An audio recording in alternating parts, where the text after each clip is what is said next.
We're here today in Miami with Transak founder Sami Start, where the company has established its US-based headquarters.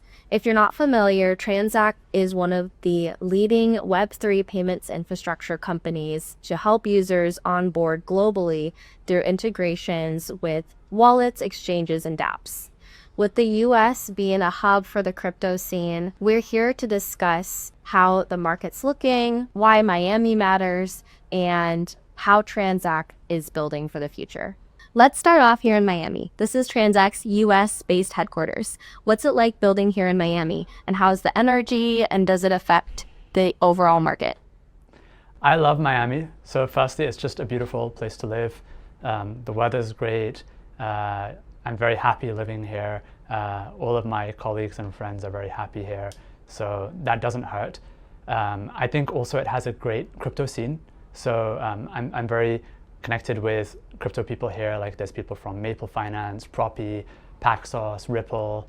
There's also some great VCs like Founders Fund, Coin Fund, all of these kind of guys. And yeah, I think it's a great place to build a career. A lot of people are also moving here. And I find that the types of people who tend to move here are maybe a little bit different minded, right? So like the typical place, if you're ambitious in your career, is I'm going to go to like New York or I'm going to go to San Francisco. But the people who come to Miami are a little bit maybe more different, more open-minded, and also like very smart and very interesting and very ambitious. So I love it. I don't see moving from here, and we're looking to hire more and more here and grow the team here. So we love it.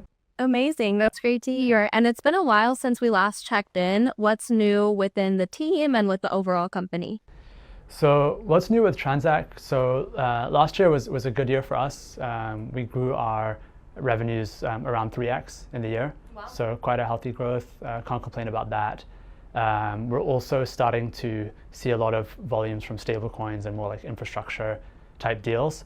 And then on top of that, we're also starting to grow the team this year, and we're starting to enter some new markets, and both geographical markets and also new types of markets in terms of stable coins and in terms of Web2 fintechs and that kind of stuff. So lots of interesting expansion happening. And then, as always, we're always just improving the fundamentals. So Transak is a fiat on-off ramp, which means that we allow people to buy and sell crypto inside apps. And the fundamentals for us is like improving conversion rates, bringing down costs, making our delivery times more consistent, and just improving the overall experience and improving the developer experience. So we're just constantly hammering on that and improving that over time as well. Amazing. And you mentioned that you have a lot of new and exciting things going on. Are you working with any new partners, or are there any coming soon that we should know about? Yeah, so some interesting ones over the last few months is Uniswap. We announced a partnership with them, which is really exciting. Uniswap obviously being the biggest DEX, and fiat on-off ramps plus DEX is just a dream come true. Then also Binance US is a nice partner for us, and we're really excited to be working with them. And then Phantom Wallet is another great new partner. I think by now we're in pretty much all of the major wallets, and we're really quite dominant in terms of our distribution in that space. So yeah, those are some of the partners. Overall, we have more than 400 active partners now. So it's hard for me to even name every partner these days, unlike I used to be maybe a few years ago. And we have some really exciting announcements coming up in the next few months as well. Amazing. And then with the US booming in the crypto market, Yeah. us being the new hub, are most of your new partnerships coming out of the US, or is it still a global effort? So Transak is kind of interesting because we're like a B2B2C company. So we have more than 400 active partners. We also have millions of users who use us through those partners, right? So you might be one of those users through, like, let's say a MetaMask or a Trust Wallet or something like that. So in terms of our users and our volume, we're more than half US based. So the US is by far our biggest market, and we see that growing more and more. In terms of partners, a lot of the teams we work with tend to be very international, right? It's just crypto. So we're seeing teams coming from all over. But again, US is like the most dominant in terms of where the partners are coming from. And we're also leaning heavily into that market. And we're also increasingly starting to speak with some more US-based fintechs who, unlike crypto, are more like concentrated on the US market as well. Amazing. Yeah. So exciting. Yeah. And there's a lot happening right now in the US market. We have tariffs, we have stock market prices tanking with Yeah. Political unrest. Intense. Has any of that affected the crypto market from your perspective or Transak directly? Yes. So in terms of tariffs and what's going on, the overall crypto market volumes, if you look at the general exchange volumes, are kind of down in the last few months, just because the macroeconomic environment is somewhat depressed. And Transak has suffered a little bit from that, which is just normal. Whenever like global volumes are down, we kind of tend to go down a little bit. Although Q1 for us was still, it was still around flat, maybe like slightly growing in revenue in Q1. But the macroeconomic environment has dampened that. It doesn't concern me at all in terms of like the long-term vision of where we're headed. I think it doesn't change anything about the fact that blockchain is a new internet and it's like a huge trend. In terms of the regulations, it's extremely positive, and the stablecoin bill that's coming up is extremely positive. We're starting to see major institutions and even states of the US issuing stablecoins, and that's extremely positive for us. And we've noticed that in terms of increased interest from partners and big companies who want to do stuff with stablecoins, and also in terms of investors and overall investor sentiment. I think stablecoins now is very much like the hot thing in the market. Yes. And for good reason, because what we're basically talking about is rewiring the entire financial system on stablecoin rails. And what's going to happen is that issuing stablecoins is going to become very commonplace with the stablecoin bill, right? So you're going to have Fidelity, JP Morgan, all of these guys issuing stablecoins, and to some extent they'll have closed off ecosystems where you can get onto the stablecoin inside, let's say, your JP Morgan app or your Fidelity app. But the second you start to have non-custodial access to stablecoins, that's when you start to need third-party on-off ramps like us. And so we're seeing a lot of demand. We're seeing a lot of big companies coming with RFP processes to integrate us to do stablecoin on-off ramps and infrastructure with us. So it's extremely positive, and we're projecting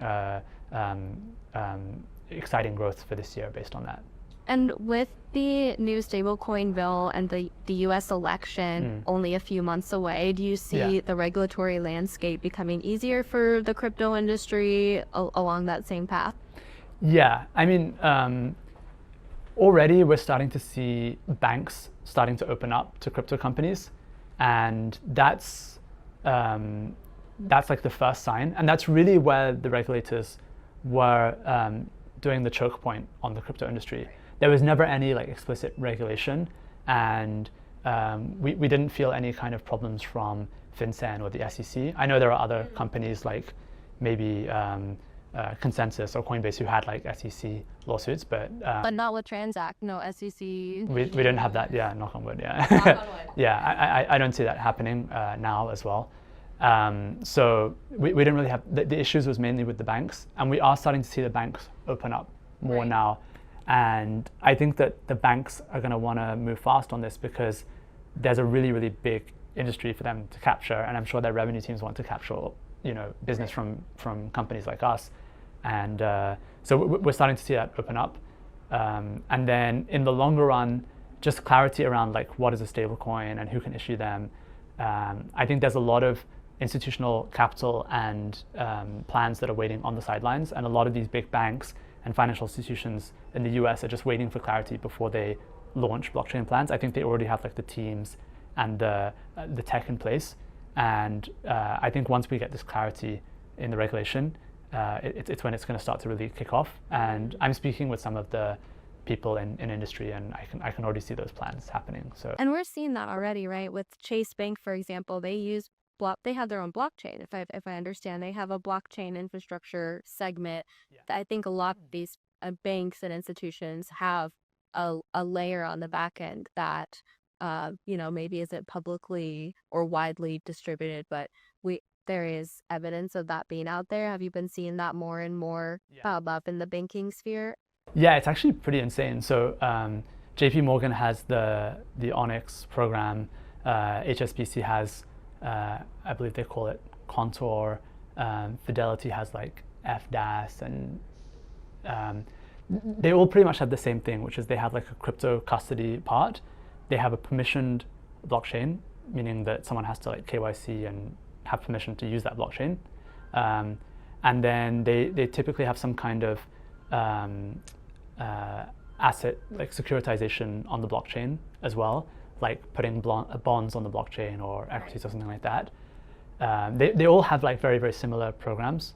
And the permissionless blockchain, I used to write it off because I thought it's useless. Why not just use like a normal database? But the really cool thing about that is, I think the plan there is that they're putting all of this tech in place. And even though it's permissioned and it's not really super useful right now, as soon as the regulation comes into place, they can just flip a switch. They can point that permissioned blockchain to an RPC node that's permissionless, and that can start to become like a real blockchain. And so I think they're actually like further ahead than we probably expect. I mean, banks do move slowly, but I think we've all personally experienced. yeah, exactly. Awesome. Yeah. And then I know one of the main use cases for Transact is making payments infrastructure easier for new users. Has there been any recent developments on the user experience side of things to simplify the process? Yeah, so exactly right. Our mission is to help these applications to onboard their users.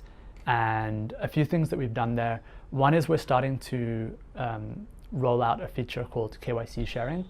So some of our partners, they do KYC on their users. We also do KYC on their users. And it's not an optimal user experience for the user to KYC once with that app and then KYC again in order to deposit funds. It just feels intuitively wrong and a waste of time. So we're starting to roll out that feature where partners can just share the KYC with us with the right data security and permissions in place, of course. And that makes the user experience a lot better. Another feature that we're rolling out across some of our partners is called Transak Stream. So what we're doing is, usually when a user places an off-ramp order, they would have to create an order manually. Let's say I want to sell 1 ETH, then and I want to receive it in my Chase bank account, for example. Then they would send the crypto and then they would just receive it in their bank account. Wow. That's the normal off-ramp order. What Transak Stream does is it just gives you a dedicated wallet address, and whenever you send crypto into that wallet address, it automatically creates an order and off-ramps it. So let's say any kind of recurring crypto payment, you can do like recurring off-ramps. If you have like a salary payment coming in, you can have that. So that's another feature that we've been rolling out in some of our partners, and everyone's super excited about it. Then finally, we've also been leaning into like a much more API-based infrastructure product. So a lot of partners are using Transak through like a widget, which is and very simple to integrate. It kind of comes into your app, it pops up as this widget. What the API-based solution does is it allows partners to build their own UI around us. This is typically like bigger companies with more resources, more development resources. And that means that they can integrate Transak in a much more modular way and much more native into their user experience. And so we're leaning into that more and more, and we're seeing that becoming very popular, especially with bigger companies. That's awesome. Yeah. And I know since Transact works with so many different countries, they have so many compliance factors you take into consideration. How do you keep the user experience consistent across so many variables?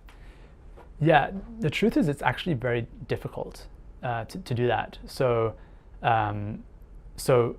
every country is different to onboard users for KYC, for payments, for risk. So the onboarding journey, at least for us internally, typically goes like authentication, KYC, and risk checks, like is this user safe to place a transaction doing fraud, and then payment. Now, authentication tends to be the same across most countries. KYC is very different across many different countries, right? So US, you have SSN checks. India, you have Aadhaar checks. Canada, you have the Interact system. UK, Europe, you have like open banking. You have FinProm in UK, MICA in Europe. There's like so many different things in so many different countries. Transak has more than 10 different entities around the world. We also have dedicated compliance and operations and product in all of those countries, understanding those flows and like optimizing them. So there's no simple solution. The good news is that we take care of all of that and we abstract that for our partners. So the partners don't have to worry about it. Like every time we go live in a new country, the partner gets that for free. It's a lot of work for us, but that's kind of part of the value prop of what we provide. And then similarly on the payment side, we're constantly adding new payment methods, and we our strategy is we want to get as deep into the payment rails as possible. So we want to connect directly with banks in US, UK, Europe, Canada, Australia, Hong Kong, India, and we're kicking off a bunch of new countries for expansion this year as well.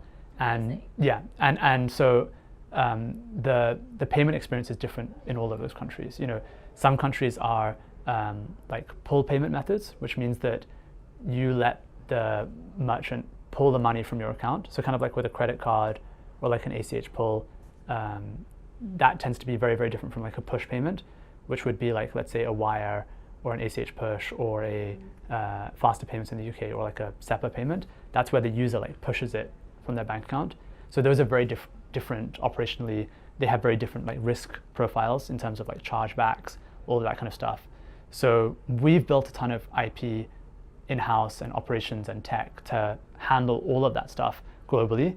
And this is maybe not something that people don't see because they see like, oh, it's just this simple little widget. How hard can it be? It's actually very, very complex across the whole world.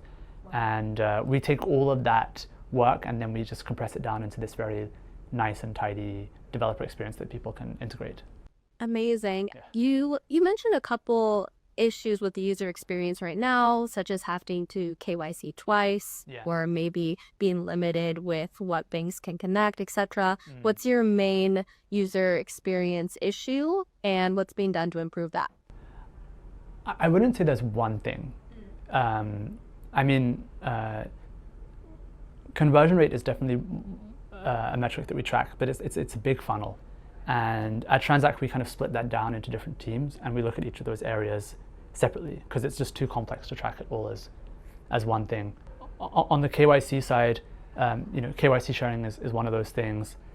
Looking at better vendors, better ways to KYC, because KYC is a requirement from a legal compliance point of view. It's also a requirement from a safety point of view, right? You want to make sure that this person is who they say they are and they're not getting scammed or something like that.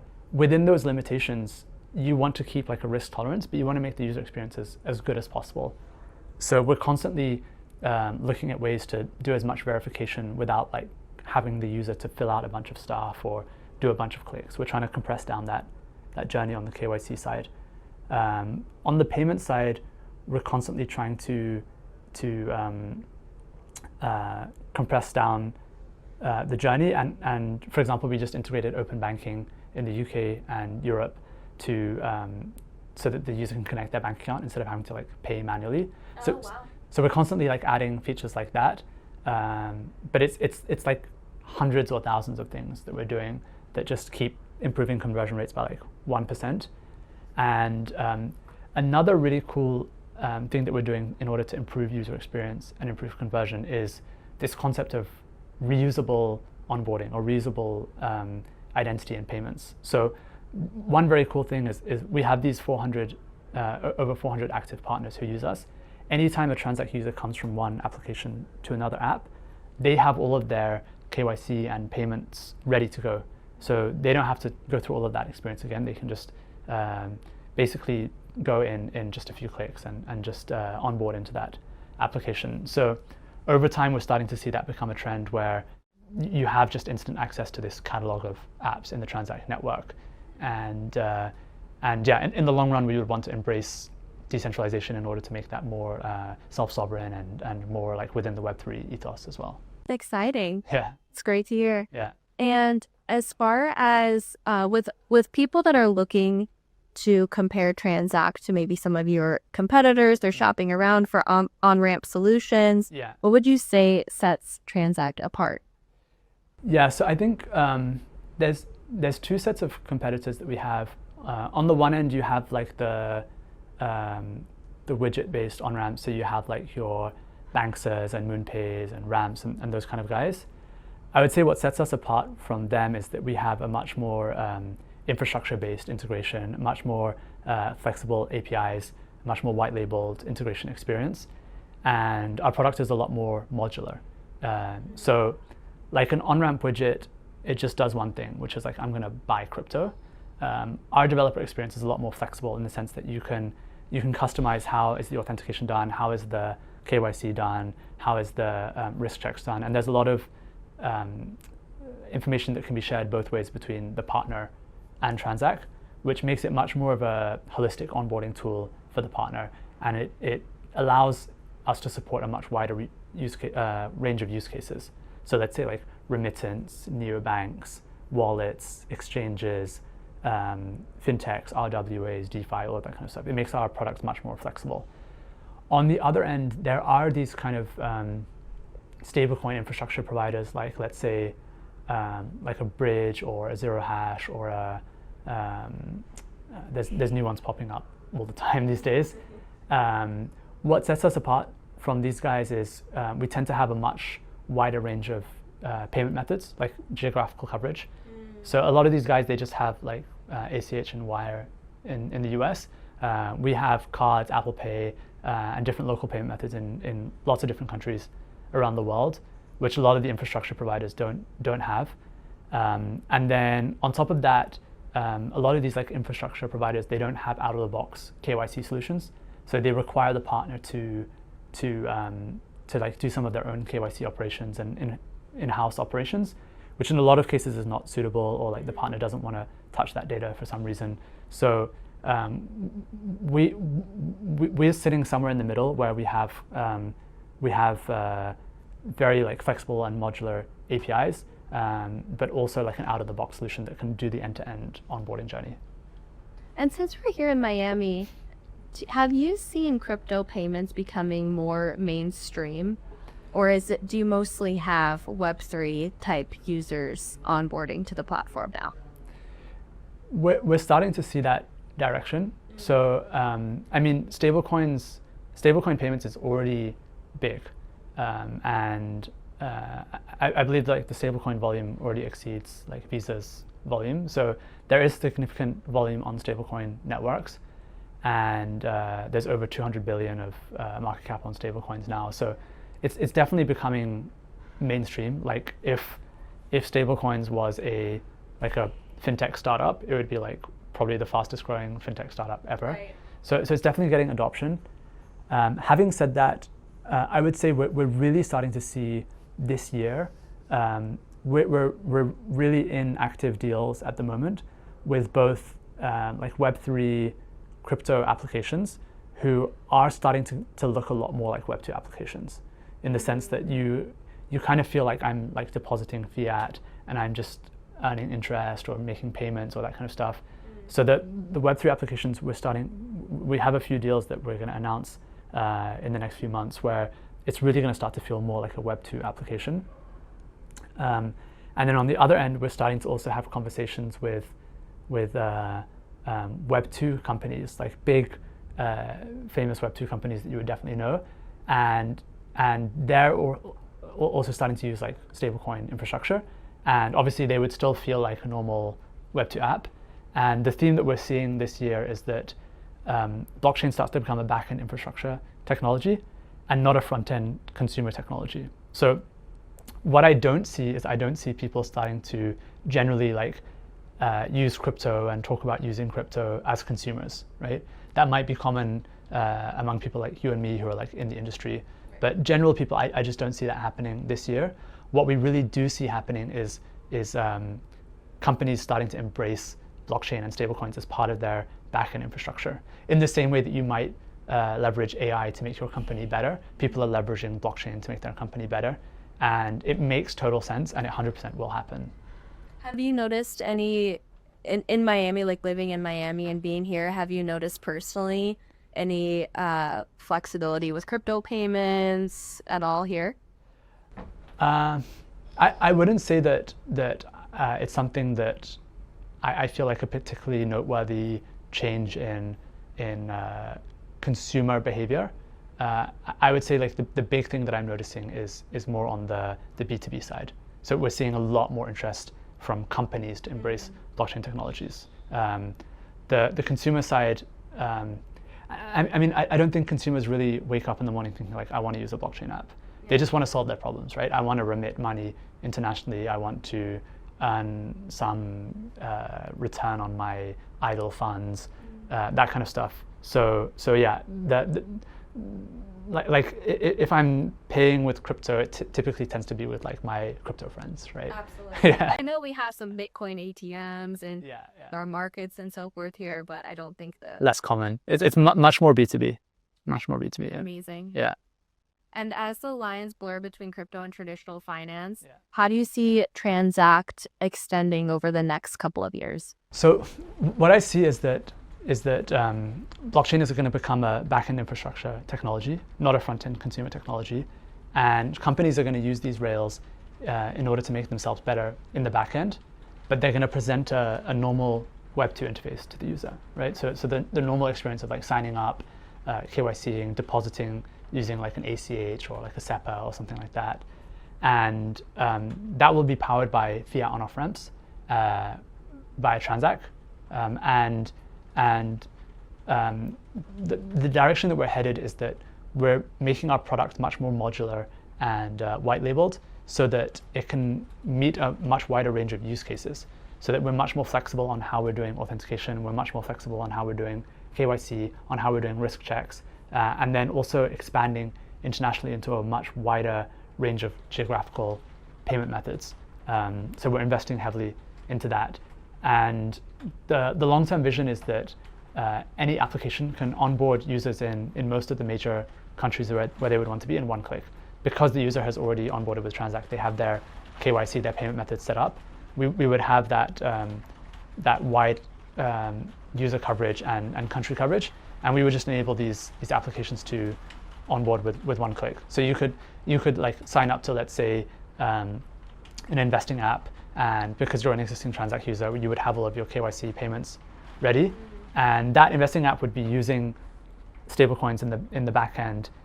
It would perhaps be using RWAs because we've started to have like securities laws where like stocks can be on the blockchain or bonds could be on the blockchain, and but you won't necessarily know or care about that as a consumer. You'll just have such a like great user experience, and the fees will be lower. The range of financial services that you have will be much higher because it will be so global, right? The blockchain rails is so global. It's just trivial to move money internationally, to access securities internationally. So on the one hand, applications will be able to access global users in one click, and consumers will be able to access global applications in one click. So it will be like basically a new internet for financial applications. Wow. Incredible. I was just about to ask you what you're personally excited about too in the crypto space. We have so many emerging parts of the industry with meme coins, DeFi, RWAs. What are you personally getting excited about? Yeah, I mean, I think meme coins are fun, and don't mind having a joke about that, and it's good fun and all that kind of stuff. It's not something that I think is like the future of humanity or something like that, right? Right. It's a bit of good fun. I think what's really important to pay attention to this year is you have like Fidelity releasing a stablecoin this year. You've got the state of Wyoming releasing a stablecoin. This is serious stuff, and this is like serious institutional adoption. And the amount of money that's going to be moving through blockchain rails is going to increase by orders of magnitude this year. So that's what I'm really excited about.